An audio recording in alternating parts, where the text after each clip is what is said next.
आदर्श गावाची संकल्पना काय आहे सरकारची, मला अजून कळलं नाही.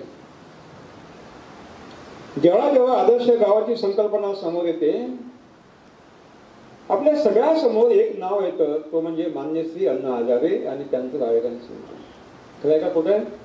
आणि ते मानचित्र घेऊन सगळा देश समोर चाललेला आहे की अण्णा हजारेचं रायगण सिंधी आपल्याला प्रत्येक गावात उभं करायचं.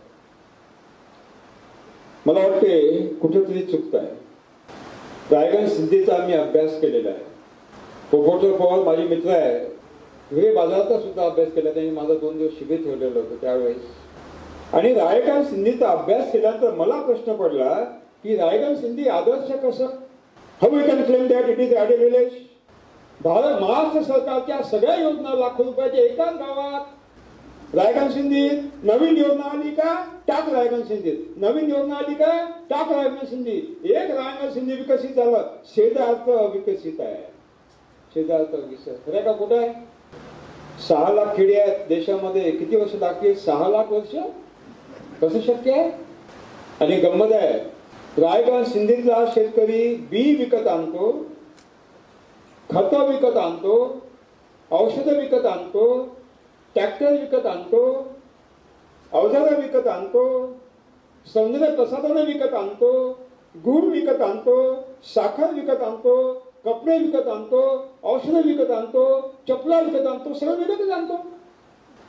आणि रायगण सिंधीतून लाखो रुपये रोज बाहेर जातात रायगण सिंधीच्या.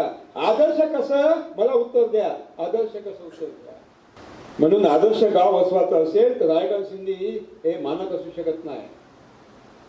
2 निकष असायला पाहिजे आदर्श गावचे. 2 निकष मला असं वाटतं, आणि ते शक्य आहे. ते शक्य आहे.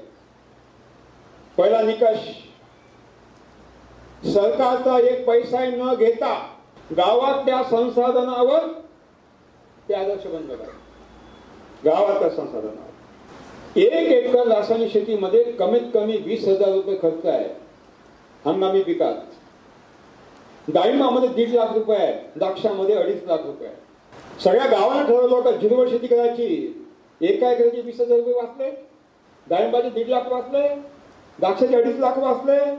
पैसा कुठे आहे? पैसा गावात आहे. जो जाणारा पैसा होता तुम्ही थांबवला आणि विकासाला गुंतवला. कशाला पैसे पाहिजे बाहेरचे? कशाला पैसे पाहिजे? आणि दुसरा निकष आहे, गावातला पैसा गावात, गावातला पैसा शहराकडे नको, शहरातला पैसा गावात.